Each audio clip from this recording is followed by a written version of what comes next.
Goal in front of him, 8 minutes left in a World Cup knockout match, and he stopped running. He looked up, saw a linesman's flag that wasn't there, and gave up on a goal that would have won the game outright. Nobody blew a whistle, nobody raised a flag, he just assumed the worst. Based on a rule most fans and apparently some professionals still get backwards, here is exactly how it works. Offside sounds complicated, it isn't.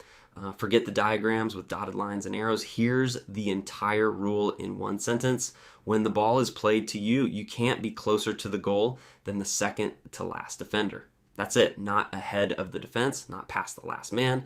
The second to last one, which is usually the goalkeeper's last outfield teammate. Here's why that distinction matters and why it trips people up.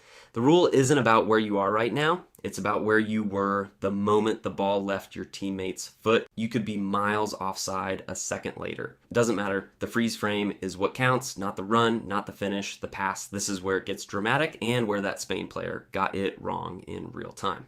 He was played through clean with defenders behind him. By the letter of the rule, onside. No flag was coming, but footballers spend 90 minutes assuming every forward pass is a trap. So instead of finishing, he slowed down, checked over his shoulder for a flag that was never going to appear, and let the chance die. Spain didn't need it in the end. They scored anyway in stoppage time. But it's a small case study in a bigger truth. Even players who've done this professionally for 2 decades second guess a rule most of them could recite in their sleep. And here's the wrinkle almost nobody explains right.